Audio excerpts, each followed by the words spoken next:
Hi guys, welcome to TFA Files TV. We are back again with the latest gossip nyaya dziri kupisa dziri kutenderera pasocial media. Pazomuka hondo yemarudzi between Vanchoga wekwaMudzviti naDJ Ola. Vanchoga anyora achiti ana DJ Ola muri vekumama. Nyaya iripo ndeyekuti Vanchoga arambirwa kunzi aende kupodcast. DJ Ola adedza kuti kupodcast kwangu handidi mapenzi, vanhu vasingagezi, vanhu vasingagoni kuimba. Zvinova izvo zvarwadza chibenzi redu Vanchoga atakaziva nekuimba achiumburuka mumadhaka. Saka Vanchoga anyora achiti ana DJ muri vekumama. Zvazoita towo vazukuru vambuya nanda vataura zvinhu zvakawanda zvakasiyana siyana. Aripo mumwe munhu auya achiti iye Vanchoga is right, haasimbotuki vanhu, something is wrong. Mumwe munhu akauya akati mazvitsvina iwe Vanchoga, gara pasi. Mumwe munhu akauya akati an artist needs good management to sort out his social interactions. Once you are now recognized as a public figure, you carry a responsibility.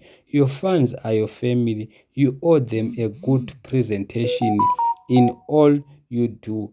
Be professional. There are things which you can and cannot say in public. Accept constructive criticism. Ndozvataurwa nemumwe munhu. Mumwe munhu akati ndinopindirana newe Vanchoga, haana respect uyo DJ Ola. Mumwe munhu akauya akati iye waakuda kudzoka mugemu nezita raDJ Ola tange tatokukanganwa kare ufunge hako. Mumwe munhu akauya akati munoda kunobvunzweiko nhai vakoma vekwaMudzviti zvamuri kuoneka kuti majamuka kudai. Mumwe munhu akati izvezvi, no matter how someone crosses your lines, a serious artist who also looks forward to partnering with corporate or high-level sponsors, promoters should always care about the choice of words you share on public interactions.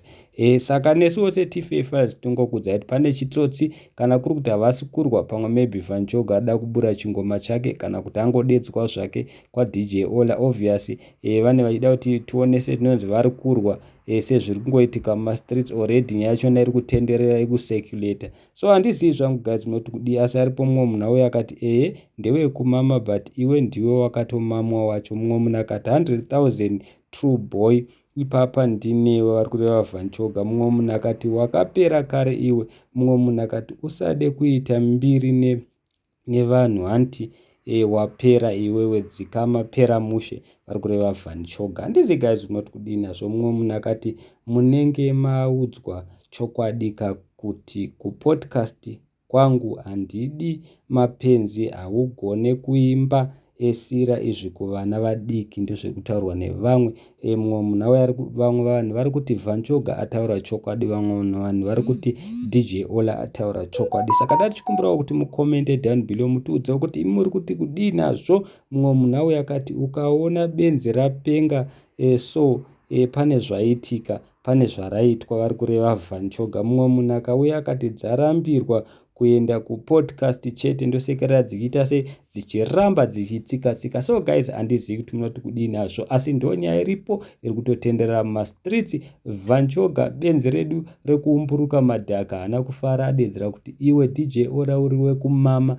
Zvinova izvo zvekuita kuti vazukuru vambuya nanda vaite mixed feelings. Vamwe vachiti aiwa Vanchoga anenge anzi usauye kupodcast, vamwe vari kuti aiwa nyaya iri pakuti DJ Ola ndiye asinga respect. Asi isusu todzokorera futi tichiti pane gonange paine chitsotsi, munongoziva pane chiri kuuya, pane chikuda kuburwa. Thank you so much.